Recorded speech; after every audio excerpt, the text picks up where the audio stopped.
as a 19.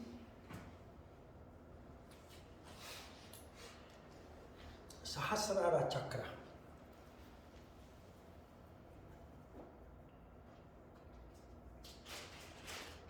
Sahasrara Chakra is the last subject, the highest chakra.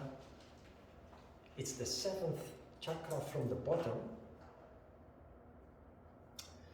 Now, in most cultures, you have a concept of paradise being on the 7th level. When you're very happy, you say you are in 7th heaven. You know the expression. You have also, this is a marketing ploy, of course. There is a soft drink that refers to, it tries to make you believe that if you drink that drink, you can be in 7th heaven. It's called 7-Up. In Korea, it's cider, but cider is produced by Chilsung. Chilsung also means 7 star, right? So it's also an allusion to that idea. And this is very interesting because most of us, if we understand a little bit about heaven and hell, we grow up to believe that heaven or paradise is something where you might end up after you die, at the end of your life.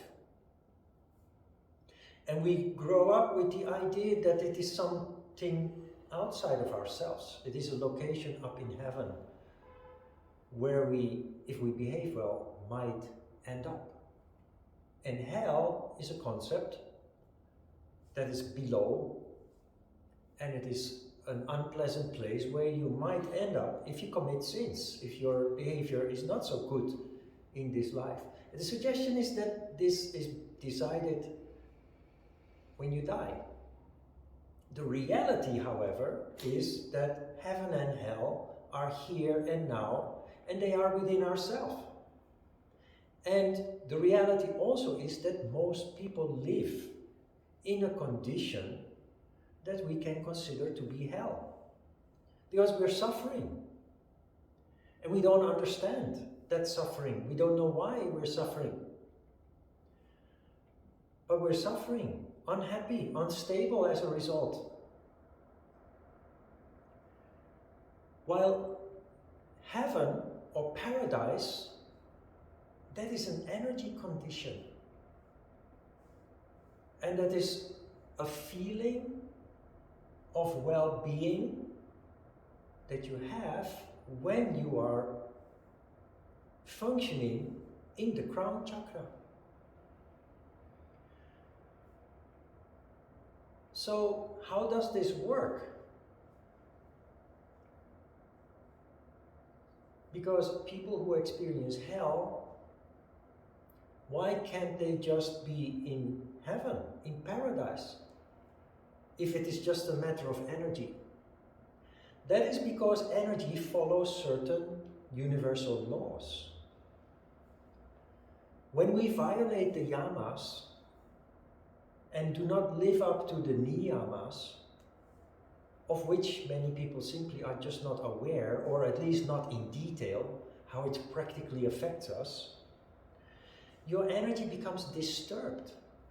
Your energy household becomes disturbed, and because somewhere inside you there is a conflict going on, because somewhere inside you, subconsciously, there is something inside you that knows that you're doing wrong. You just don't realize it because there are more gross considerations that you base your behavior on. Desires, greed, emotions, ego that cause you to behave in certain ways that create conflict, internal conflict also. And when energy is not aligned as a result of conflict, it becomes ineffective. it follows the natural law of condensation towards the bottom. And at the bottom you find your lower emotions and desires, which are then the cause for us experiencing the condition that we call hell. So this is the thing. Everybody can experience heaven. Now we have ways, superficial ways, in which we have some moments of heaven by having a very nice meal. Our favorite food gives us a little sense of heaven. A favorite drink, a pleasant experience, or just, like a day like this, you walk outside, you don't have so much on your mind, you feel the sun on your skin, and you think, wow, what a lovely weather. You have a short moment of heaven. But it comes and it goes, it's fleeting. It doesn't remain because our condition still leads to scattering of energy. So we very easily fall out of paradise. So you see somewhere in the handout that I wrote that everybody can experience paradise, but you have to do a lot of difficult things for it.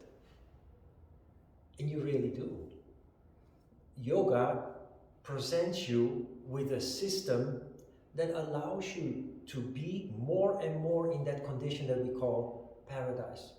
Not just coincidentally as a result of a very delicious chocolate strawberry ice cream or nice weather, but just throughout the day, generally, be more and more in sattva, leading to the condition that we call paradise. And it starts with the moral foundation. You have to stop violating those yamas and start living in accordance with the niyamas. And you do that in the beginning in a playful way, not in a fanatic way. Because fanaticism leads to another strain, another blockage of energy. Just play and learn along the way. And you get better and better at it, and paradise more and more installs itself in you. Part of the yamas and the niyamas is also being forgiving to your own flaws, your faults, your mistakes, your weaknesses also. Because you are a complete human being, and nobody is perfect. As Jesus Christ at some point said, "He who is without sin, cast the first stone." It's very easy to see other people's faults and mistakes and imperfections while ignoring our own. So we have to learn to be playful in all of this. The practical value of that is really to take care of your energy household. Because it is with your energy household in order that energy is allowed to rise up to fuel the crown chakra. And the crown chakra is significant, and it is the big goal, of course, in all spiritual and religious practices, because it is the location of qualities that normally do not manifest, but that are in fact important to make this world a better place, not only for yourself, but for the people around you. Because opening up of the crown chakra, functioning in the crown chakra, leads to natural leadership. A true leader is a person who has the qualities, who possesses the qualities of the crown chakra. A king traditionally puts a gold crown on their head, or a queen, of course. They put a gold crown on their head with precious stones embedded in them. Gold and precious stones are inherently sattvic. So it has a symbolical purpose, that is to say, I am a king. I am functioning from the crown chakra. Of course, anybody and everybody can put a gold crown on their head if they can put their hands on it. That doesn't make you a person functioning from the crown chakra. So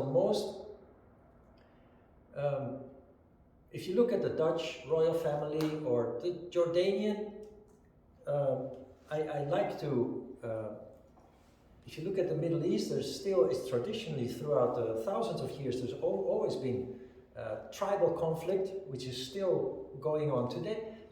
Jordan is a place where there is a royal house also that rules based on the crown chakra, that rules based on fair and considering the population. Royal families of Europe and around the world, the children generally are prepared to function based on the crown chakra. They have, from the moment they are born, they have guardians around them who guide them into adulthood. Wise people, they're surrounded by wise people.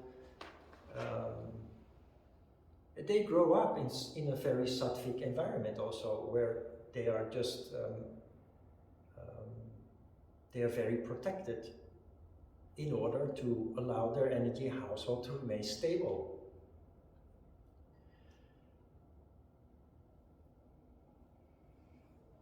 People who are not functioning from the crown chakra, when they grab power, when they grab positions of power, they always end up causing chaos. Chaos, conflict, and the person and the people around them, they end up, the main goal of what they're doing is enriching themselves and disregarding the interest of society at large, the people that they are supposed to rule fairly and justly.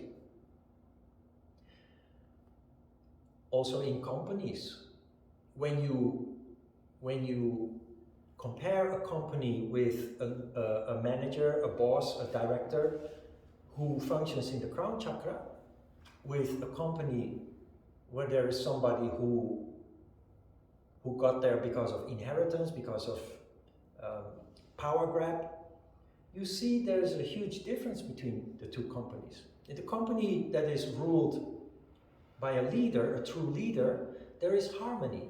People feel like being part of a family. They're not constantly looking at the clock to know whether it's time to go home, because they just, from the moment they enter the office, they can't wait for the next break or for the clock to strike time to go home. People are not motivated, they're all constantly looking over their shoulder, there are conflicts going on, a lot of selfishness. And those companies also are much less profitable. Companies that are managed by true leaders, they thrive generally. People are motivated, there is trust, there is cooperation among the colleagues and what have you, and people are willing to stay a little bit longer if necessary, even though the clock has said that it's time to go home. So the implications of the crown chakra are enormous. Very important in this world to make this world a better place.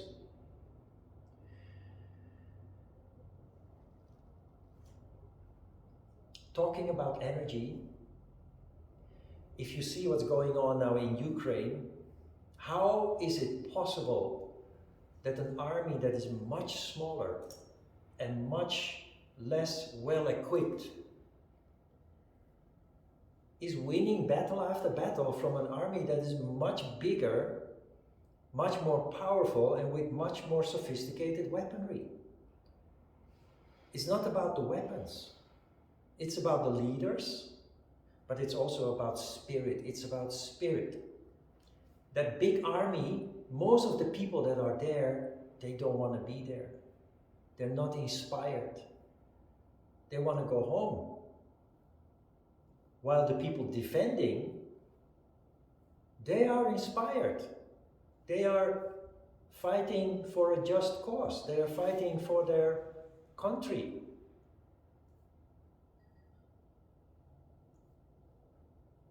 They have the courage that comes with the crown chakra. While the opposite party is mainly functioning based on the lower chakras and mainly based on fear.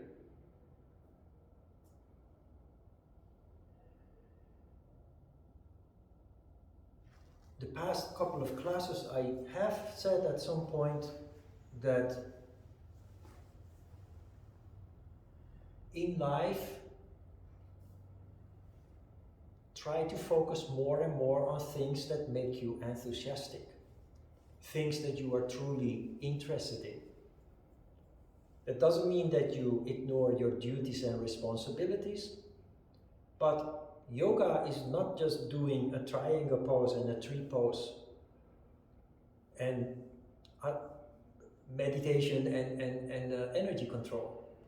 That is only to condition or recondition ourselves.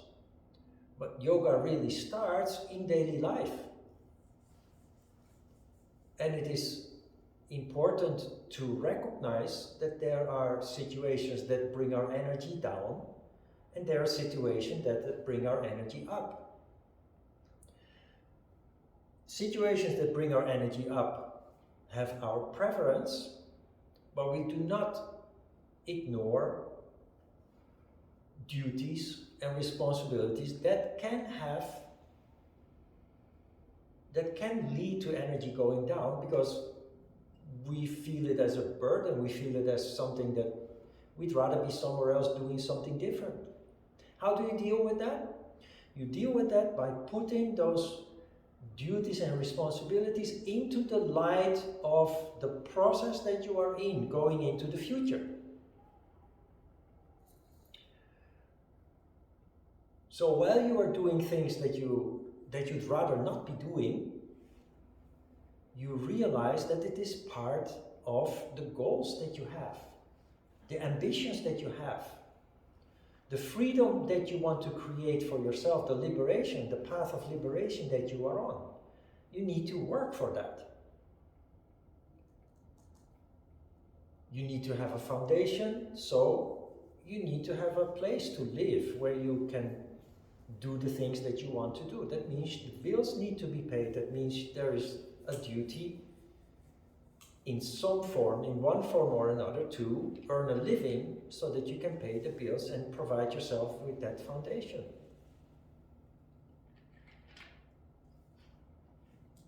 You just have to change your perception about how you go about those kind of things.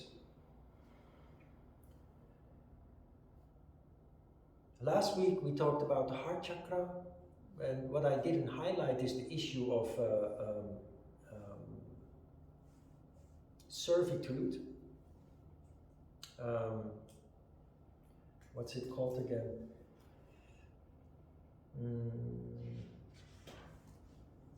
I forgot the Sanskrit word. What's it called again? Servitude? No, it starts with a B. Huh? Yeah, bhakti. Bhakti yoga, thank you.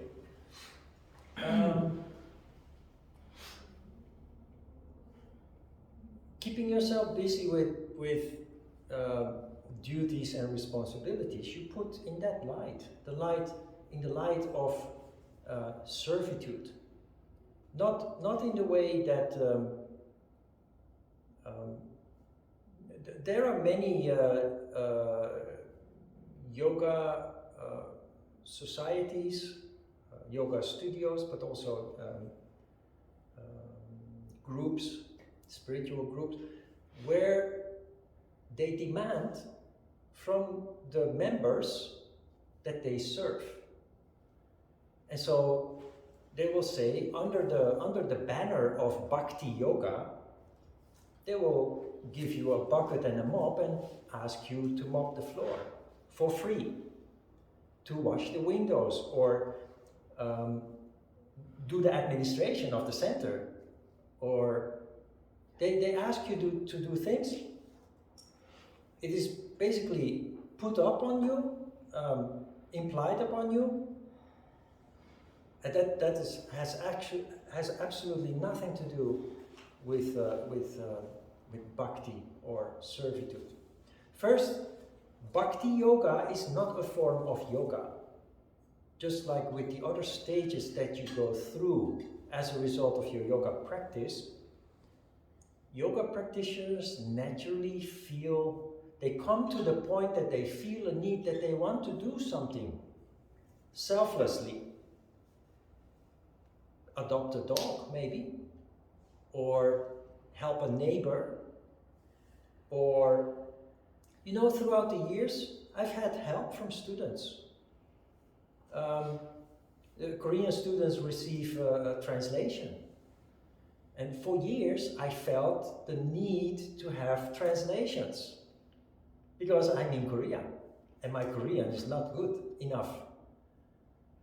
But I never asked anybody to translate for me. But one day somebody came to me and said, I started translating your text because my friend is in your class and her English is not good. So, do you want me to share my translations with you? So I said, yes, please. It's about time. No, just kidding. But I thought, you know, there you have it. You don't ask people to do it. And the difference is, again, energy. If I ask somebody to do it, they see it, maybe they can't say no, so they will do it, but they're not enthusiastic. But then there is somebody who just, on a clear blue sky, says, okay, I'm going to translate it and I'm going to share it with you. From their side, it's kind of bhakti, servitude, and I'm of course very grateful that the day has come that somebody offered it. I did it because if I ask, I put the burden on myself too. That is where corruption also starts. Asking people to do things that is not, basically not appropriate, puts a claim on you. And sooner or later they will ask a favor in return. See? So there you have purity, saucha, coming into play. I never ask anybody. And people sometimes say, hey, Ron, do you need some help? No, I don't. I can do it myself. I could, of course, say, yeah, please, you know where it all, just put it there.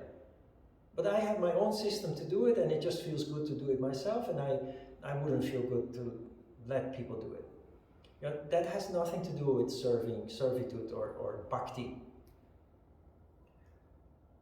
So if ever, after this course also, you join another community, a yoga community or whatever, do not ever fall into such a trap that they let you perform tasks, labor sometimes, under the guise of bhakti yoga. It's not correct.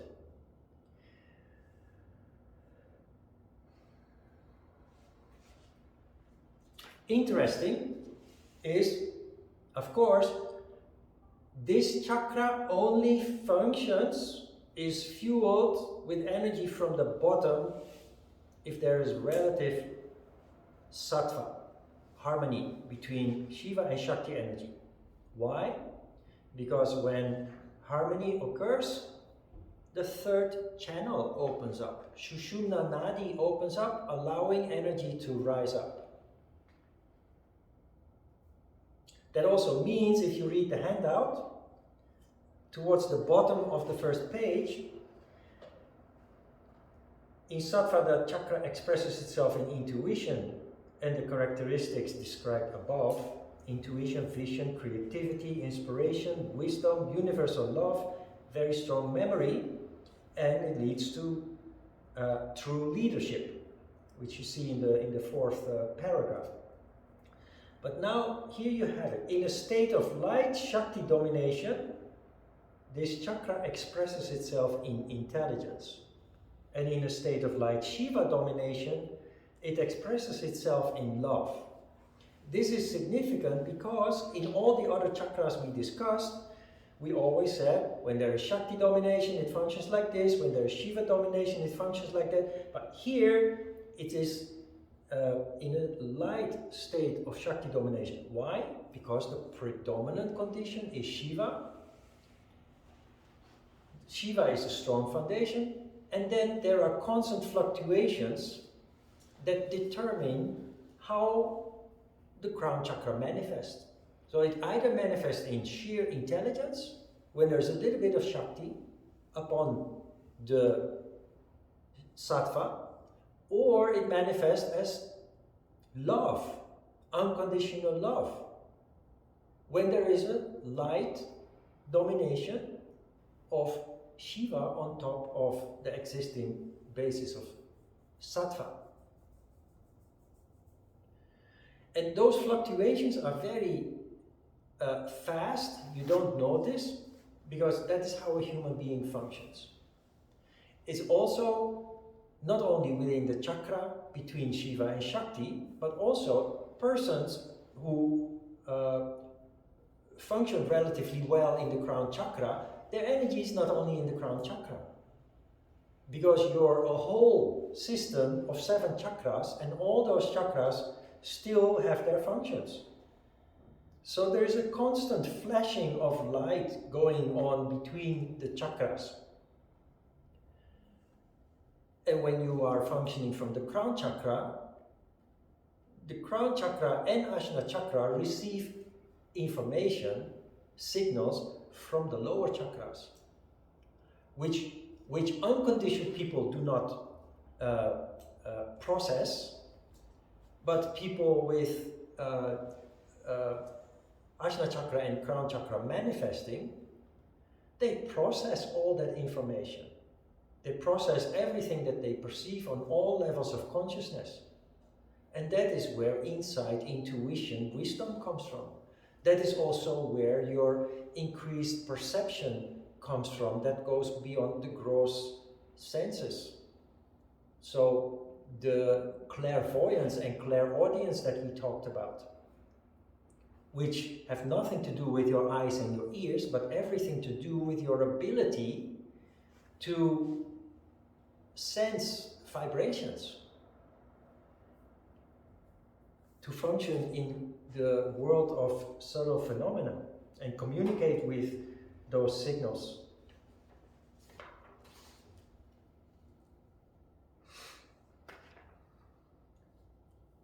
Page 2 starts with ego.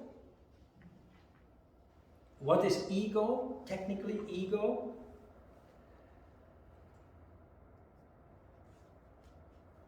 a thought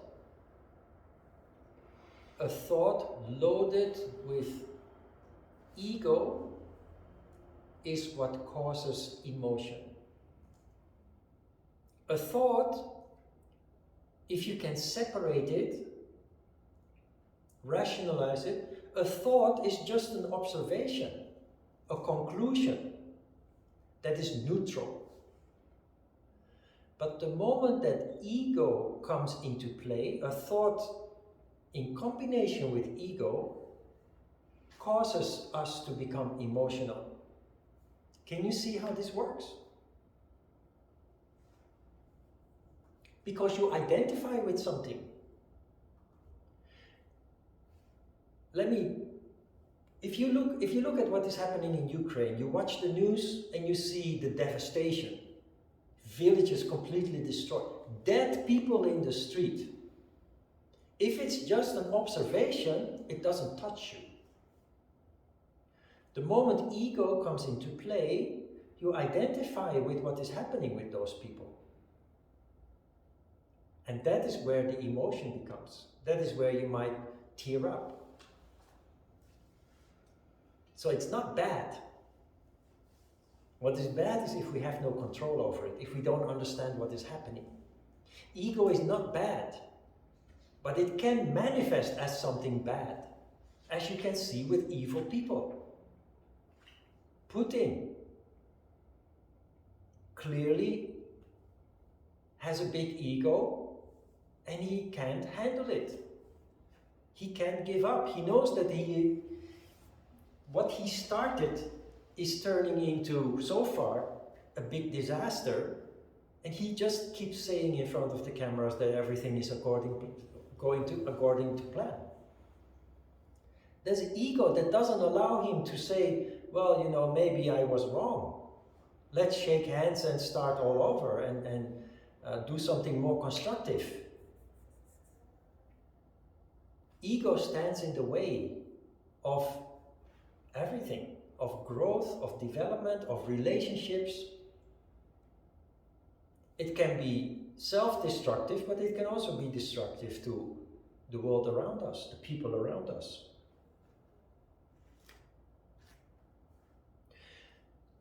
Try, just like you observe when you need to go to the toilet, that there is a whirling of energy that you cannot deny anymore, that you cannot ignore anymore. You know that it is there and it's actually quite considerable.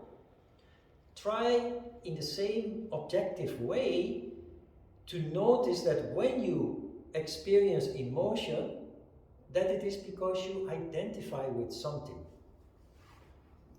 Something, it can be related to family, it can be related to your nationality, it can be related, if you look at photos from the past, it can make you nostalgic or sad, or the emotions. It's not, again, it's not bad, but just be aware of how it can affect you. Emotion, we learned in Svadhisthana Chakra, is instrumental in reaching spiritual levels of functioning, in opening up the crown chakra. Because emotion is energy. It's a huge source of not just energy, but vital energy. So from that perspective, it's just impossible that emotion is bad, but that depends on how aware we are of how it is affecting us.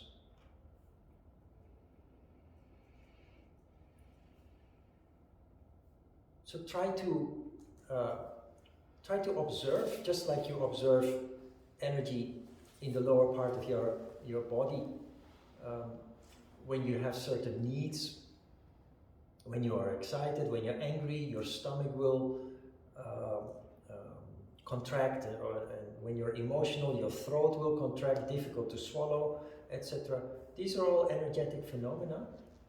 When you have a thought, just an observation, it's just that. But the moment ego comes in, it becomes a whole other picture. It's something that happens all the time, so we're not aware of the fact that these are two separate things. Control starts when you start actually seeing how it works. Because next time when hit by an emotion, you will sit down and say, what's going on here? There is something I need to realize here. There's something happening that is trying to teach me something that I was not aware of yet. Because that is usually what emotion teaches us. It gives us information about something that is not correct or something that is very correct. When you experience joy or happiness.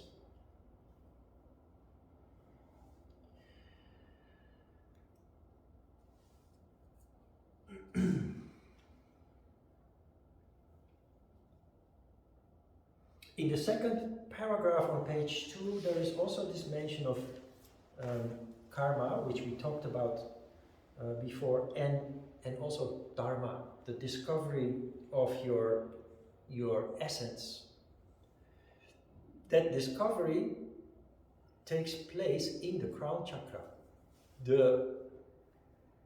We call it also soul consciousness in a more popular term, New Age term. Soul consciousness is in fact that you start receiving or connecting with the vibrations of which you are built.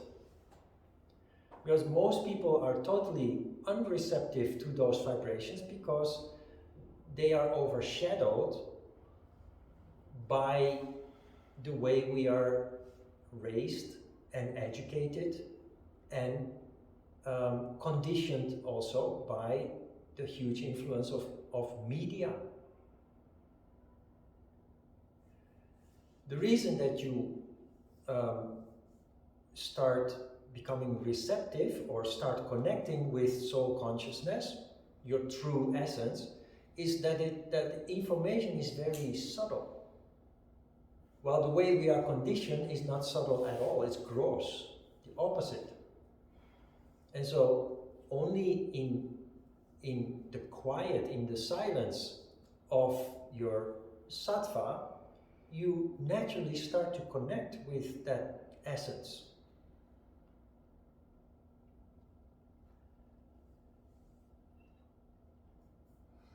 Good questions? That was the last of the chakras. Oh, another. In the last paragraph, you see the mantra Unmani mentioned. Each of the chakras has a corresponding mantra.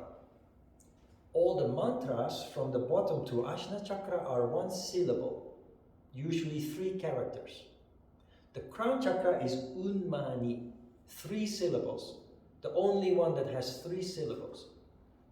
That is important because when we read about Nadi Shuddhana Pranayama today, the condition of Unmani Avashta is mentioned. Unmani Avashta is the condition where you basically are in paradise, or the condition allowed by sattva. So we will come to that after our asana and we start reading from the Hatha Yoga Pradipika to introduce pranayama. Unmani. Unmani is the mantra corresponding with Sahasrara Chakra. Unmani Avashta is basically the crown chakra functioning. Okay?